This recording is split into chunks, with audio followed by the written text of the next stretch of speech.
Hey everybody, this is Jessica, and today I'm going to be going over the chapters 1, 2, and 3 patches, as well as the chapter 1 on your own patch. And since we all read the same book and went through the same steps, I'm going to do my best to just stick to the things that interested me or that tripped me up. I don't want to, put any redundant information out there that we've already been through and already read through. So, with that being said, chapter 1, was really self-explanatory, really just an introduction. Different types of objects, things along those lines. I think, if I recall, and excuse me, I'm on the road this weekend, so I don't have the book to directly reference. But if I recall, it had you do like build something small, close out, rebuild it, just for practice, things along those lines. Familiarize yourself with the keyboard shortcuts. So as you can see, I just built them all in one patch.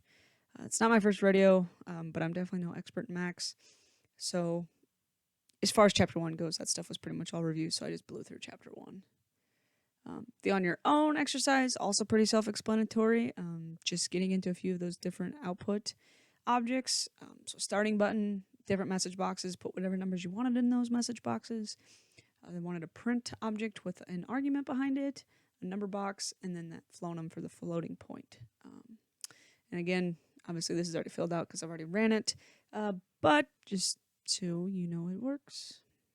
100 obviously stays filled in. 25.01, that decimal is what makes that a float number, and then number is my argument, which gets printed up in the console then with that number 42 that is fed into that inlet. So chapter 2, that's where things started getting to my OCD, trying to keep everything kind of in line.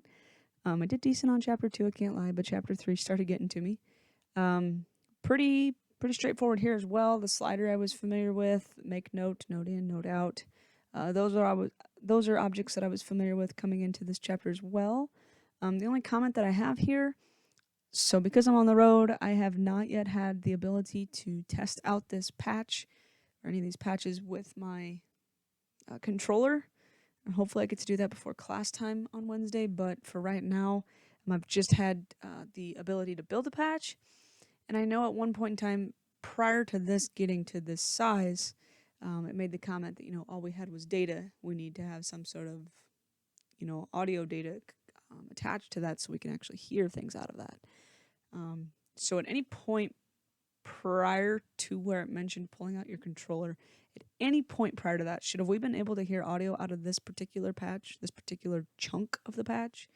Like I said, before it got this big or even after it got this big, it works, it's fine, but, oops, I need to lock it, no wonder.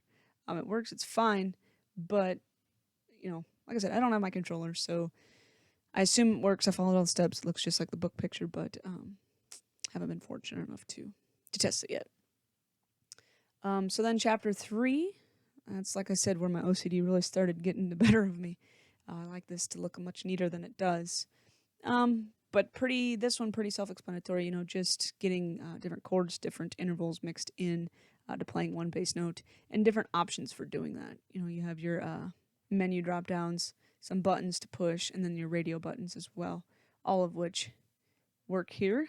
And again, can't wait to get my controller hooked up to make sure it audibly works, but it does visually work for now.